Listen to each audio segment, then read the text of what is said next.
Hello everybody and welcome back to RoboReplay. After our third week of competition has ended. Today I'll be trying to cover many strategies that I thought were of note from all across the world, but I didn't have the chance to watch every single match and every single interesting idea, so please let me know if you found something cool to analyze, and I'll be trying to look at viewer matches this week as well. So, with that, let's get right into it. So, starting off in auto, we see 1323 and 5940 both going for an L4 Coral, and I just want to point out how 1323 does their auto, as I think it's really unique, and I haven't really seen anyone else go for it in this way. So, 5940 actually chooses to do the close branch here, which I presume is because 649 looks to be staggered a bit, right? At 12 seconds, they're not even moving yet. So it looks like Bread and 1323 have come up with a strategy of, say, let Bread do this L4 by staggering 649 a little bit, and then you guys can move so that Bread doesn't have any interference as able to score. And that's just something you have to do when you're dealing with this branch first, right? On the other side, 1323 just does the second branch, so they're not going to have to deal with any interference. And 1323's auto here is one of the most interesting I've seen in the world. I don't think I've seen anyone run it in the way that they have. And so what they end up doing is they use their little wrist here to pick up a coral vertically, even though they have a ground intake, which I think is really interesting. And I think the reason they're doing it is just to save time, as if they were going to do it just in Teleop, then what would end up happening is they would have to run it over, and then it'd fall to its side, and then they'd go use their ground intake to pick it up, right? Which is a lot of time.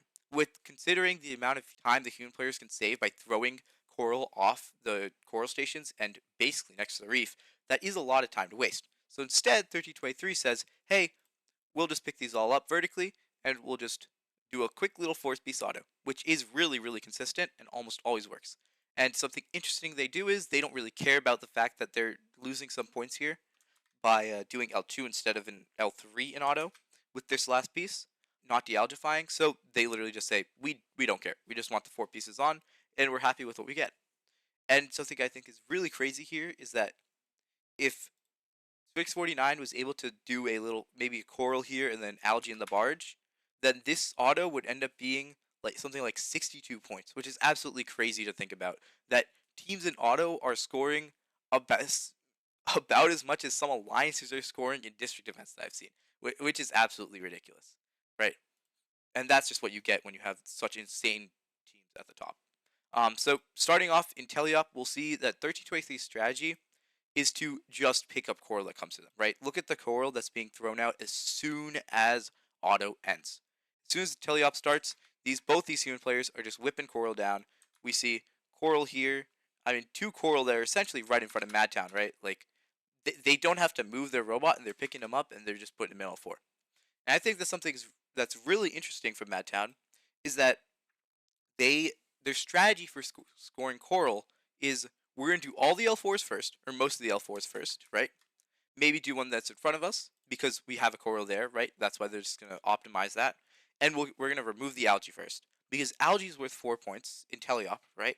And everything that's not L4 coral is also worth 4 points or less. So L3 is also worth 4 points, and doing algae is just a thing of we have to deconflict this at some point. Might as well do it when we're in front of it. So what we'll see them do is do a bunch of algae cycles here, right? So they're just going to do an algae cycle and then do 2 L4s and then do another algae cycle on the L3 here, right?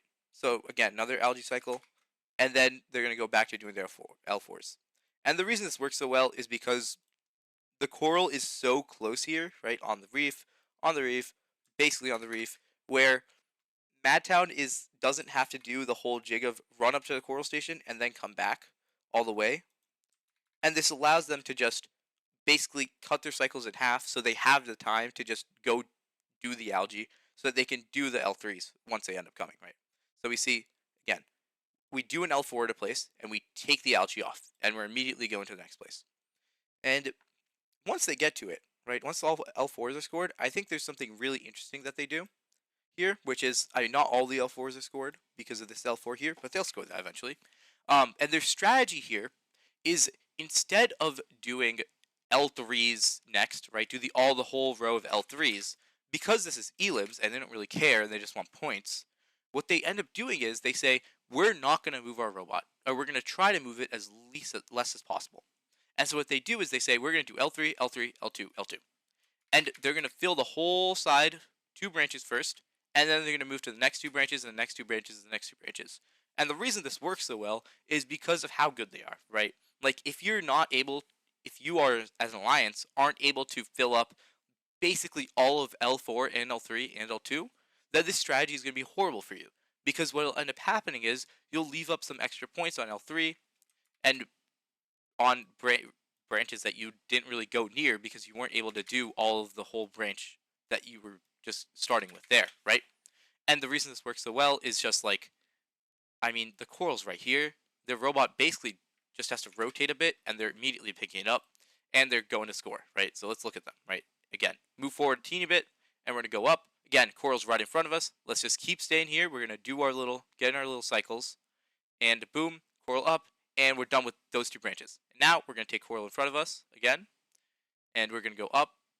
This one, they go for the L4, obviously, because they didn't score before. But then again, we go for L3, L3. We're going to do what's in front of us, and then we'll move on.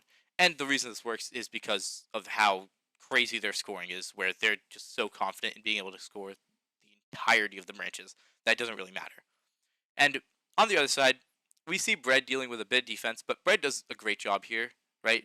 I mean, they will end up baiting a bunch of fouls using this reef zone, which, I mean, is classic for how good these drivers are, right? Like, you can be playing almost perfectly, and then you'll overplay a slight bit, and then immediately foul, right? It's just incredible how these teams are working. And it's something that we see with Bread, right, is they do a bunch of processor. They don't want to spend the time going all the way here, and they just want to score their side of the coral first. So they're just saying, okay, pick up the algae that's in our way, throw it in the processor, and we're still on our half of the field.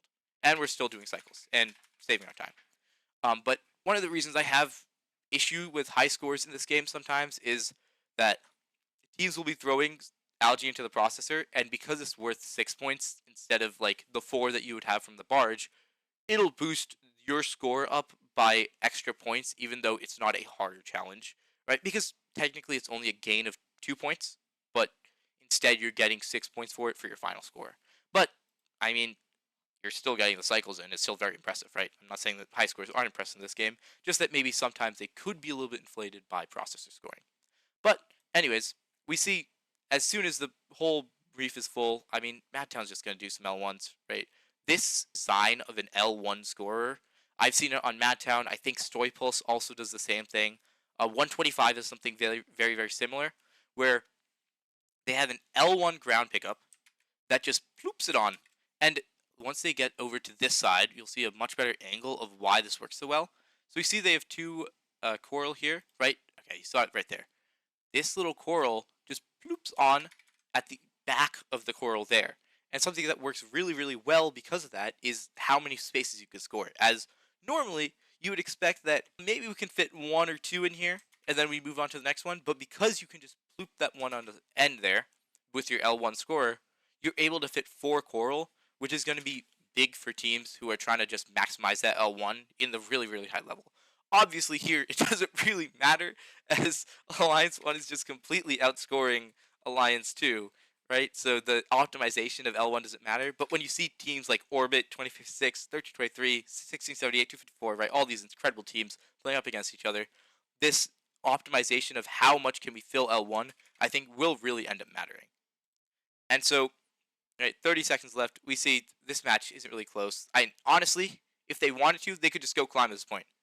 But instead, they're saying we're going to do as many L1s as possible, and we can see here, right, on this hex of the reef, right, we see 4 L1s being scored, right? That's 8 points instead of potentially, if you weren't able to have that little device that could just make it roll on top of itself, the coral being, then you'd only be able to get 4 points from that, which could be really interesting. And I think that the ground intake of an L1, if you're able to add it, I don't know how hard it is, like, technically, but if you're able to add that little mechanism, I think that if you're, like, a team that's, like, on an upper echelon, but not really breaking into that top level, it could be really, really big for you, as being able to score these L1s really fast could be really helpful for your quals as well, right? As you need 5 L1s, and being able to have your human player just throw coral here for essentially 5 of your 20 cycles for coral RP could be really, really big, as you basically don't have to move, and you're able to do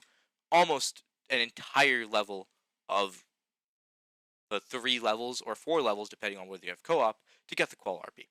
And then at the end here, we'll just see 1323 and Bread go for a climb, and I mean, it doesn't really matter, right? Like, the brief isn't fully filled, sure. There's 2 L2s left here. Bread's gonna do one of them, but I mean, look at the score gap. This isn't getting like this score gap is just too giant, right?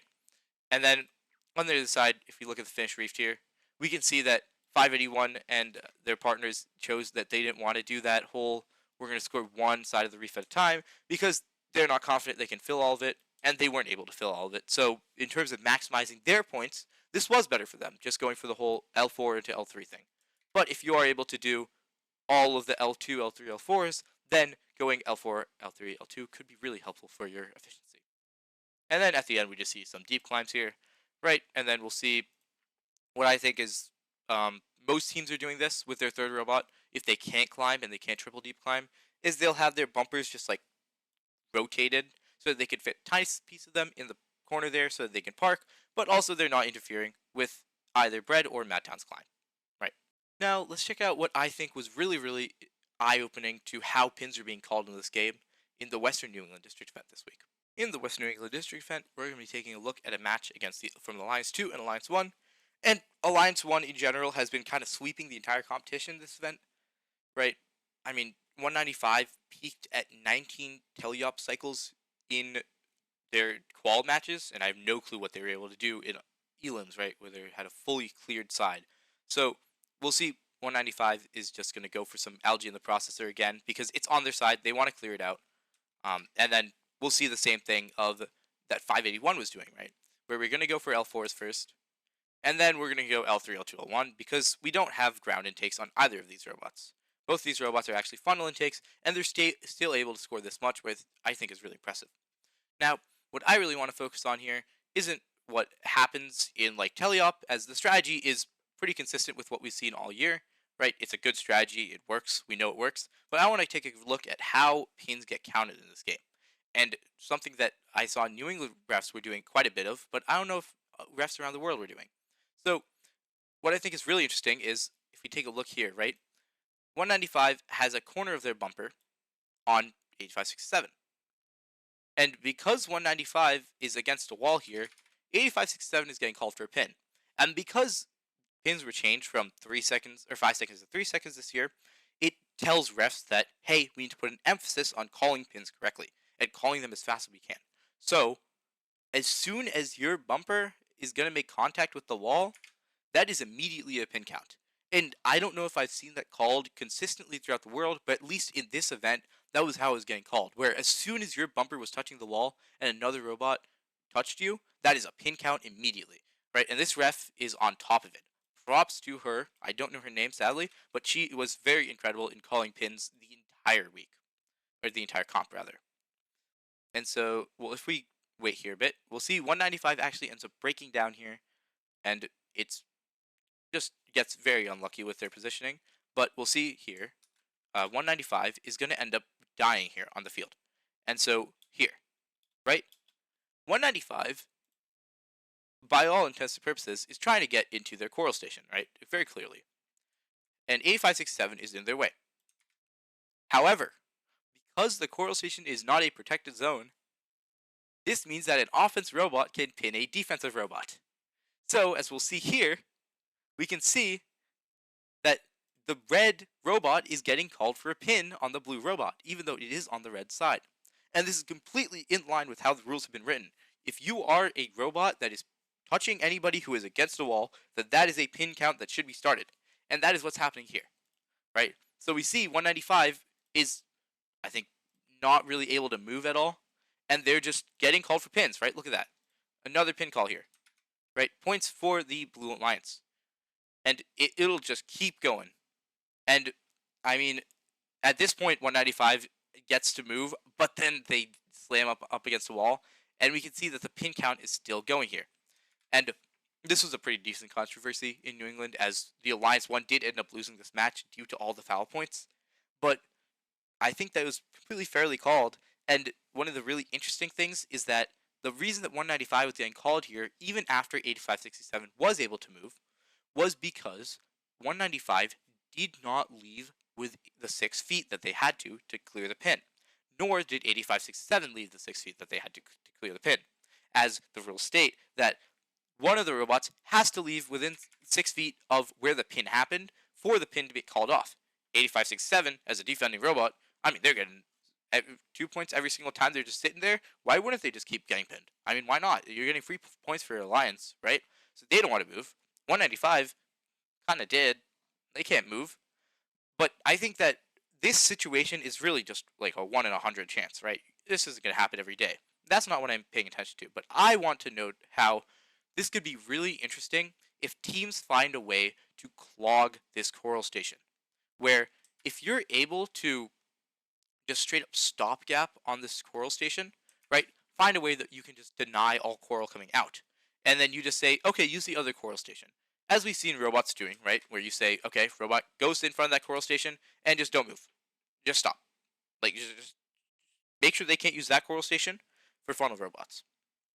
And what could end up happening here is if we run out of coral on one station, which we've seen already happen, right? I think in Silicon Valley Regional, 1323 ended up sending their human player to the other side of the field to steal some coral because they ran out from their side. And so if you're running out of coral there, like a defending robot can do then, is essentially just say, I'm going to sit in the middle here, and I'm not going to move. And if they have some way to stop coral from getting out, I don't know what could be, but if they have some way to stop coral from getting out, then what they can do is just block off this entire coral station, and that is now 30 points denied complete by a robot just sitting in front of a coral station. From a funnel robot, or even maybe from a ground intake robot, if they figure out how to block this entire area off, which I think is legal, and I think we might be seeing some teams cooking that up in District Champs. Perhaps like a Lexan thing over here, or some way of polycarb, as possession rules are pretty unclear in this game, and I'd check up on that if I was a defending robot going into an event this week. But, I mean, if you're able to block off an entire coral station, say, use the other one, and they fish using the other one, then if a robot tries to come into you, and you're just sitting in the center, you're not moving, that's now a pin on them for being on you, for trying to get into their coral station. And so what I think we might end up seeing is the human player Olympics happening at some point, where human players are essentially just going to be like, oh, I have like 20 coral in here. My other human player has no coral and is completely undefended. I need to go sprint over now. And you start seeing human players who are just sprinting across the driver stations to get coral to the other side because they are just getting completely locked down, right? Because that's fully allowed this game, right? Your human player can be here, and they can move all the way to the other side. Well, not really camera angle here, but they can move all the way to the other side. And that's completely allowed in this game, because you could have human players running through driver stations. So that might be something that we see quite a lot of maybe even throwing the coral becomes meta in the driver station, because you don't want to run all your way to get it. And I think it's really, really interesting that the way that pins get called could lead to this happening, right? And I think that it really kills the way that 321 played defense last year, which was using this corner, this field wall, right, to block off a robot. As what 321 would do last year against 1323 in the World Finals is they would say, we're going to stand essentially right here. And you cannot come near us, because if you do this, you'll get stuck between us and the wall. And that's not a pin, because we're not contacting the wall. We're not pinning you, right?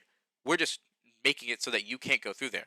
But with these rules and the way that this got called, and the way that pins are getting called in general, that looks like a pin, right? A robot is contacting the wall. A defense robot is contacting them. That, by definition of this, is now a pin, which I think I just don't like the way the rule is written this year. I think that shouldn't constitute as a pin. It really kills a lot of defense using, like, just stopping paths instead of just, like, actual pinning, but that's a whole different topic that I'm not going to get into here. But this is something that you should really keep an eye out for if you're a defense robot or if you're an offense robot, right? Making sure that you're not pinning another robot and checking to make sure that you're not the one getting the pin called for. As I think it was 6-3-28 in week 1 who ended up getting it foul called against them because they just thought that they were getting pinned, and it wasn't the other way around. when in fact they were the one getting foul points called on them because apparently they were pushing a defending robot into a wall. So yeah, pins can happen anywhere on anyone, and you really, I think this is a point of emphasis, make sure that your drivers know when a pin is getting called, who is getting called on, because refs will be using that flag, right? Always make sure to have your operator, someone who's trying to not really doing anything right now, make sure they're checking the flag, make sure they know that who's getting the pin called, and if you need to move, then you need to move. If you don't need to move, you'll take it. Take some free points. Now, next up, we'll be moving to a way that I saw corals really get abused, which was really interesting in the Pacific Northwest region with teams 2046 and 1778. So here we are in the Pacific Northwest, and we'll see 9446 actually just hit a coral here. So look at this coral, right? It's a stray coral. These two robots are both funnel intake robots. They don't really care about the coral on the ground, right, because they don't know a way to pick it up. So, but the two robots on this side, 1778 and 2046, bare metal and chill out, both are ground intake robots, so they do care about that coral. And what 9446 will end up doing is hitting this coral, right? This coral specifically gets hit, and we'll see it roll, right? Watch it roll all the way to the end here. It'll just be sitting here, and what could end up happening here is that the coral that ends up getting hit to the side, right? Pacific Northwest doesn't have the best camera angles again, so we'll just be running around here. But what ends up happening is the coral here, right, on the side, does end up eventually getting picked up. And so it'll get scored from here. And what you could end up seeing robots do is, we already talked about algae, like taking algae and like denying it from the other reef, right? Because that's just another way to increase your max score in this game. But what we didn't talk about was the idea of potentially taking coral and making it fly to the other side of the field, as it is a PVC pipe on the ground, right? It does roll quite a bit. So what you could end up seeing is someone combining this idea of hitting coral away from one side of the field to the other side of the field as a defending robot, and turning it into a robot that is potentially denying coral by hitting it away, and also scoring algae, and taking the idea that 1114 actually used against 2056 to try to limit their ground intake cycles quite a bit, and having a robot sitting like here that is maybe has like a triangle superstructure or something, or some sort of ramp, so that when the coral hits them, it goes rolling out, they smash the coral goes flying all the way here, right? And then we see that same robot picking up algae off the ground and going to score it in their barge. And then you see coral over here, oh, we'll take that, we'll make it go flying over the other side. And so, while it doesn't matter in this match, right, the gap in points is like 39 points, right? Like this is a 3 deep climb gap. So the gap in points here, it doesn't really matter. The coral denial here doesn't really matter. But when you're playing with teams like Orbit, 2056, 1323, who are all ridiculously good, denying those 1 or 2 pieces of coral and getting that little tiny edge over your opponents could be the difference between winning worlds and going home with 2nd place, right? So I think that if someone ends up playing like these, going to a regional where you have 2 powerhouse ground intake robots, right? I think one of the best ways that you could try to limit them as an Alliance 2, because we've seen Alliance 1 win a lot of matches this year, right? Alliance 2 doesn't really normally have a chance, but if you have an Alliance 2 that's somewhat able to match up, then having your defense robot able to just deny coral against a ground intake and have it come towards you, who you might have a ground intake instead, could be really big for just getting more and more coral cycles in, right? That could be a role that we end up seeing, a denier role, rather, instead of a normal defending role that we could end up seeing. That was another episode of RoboReplay.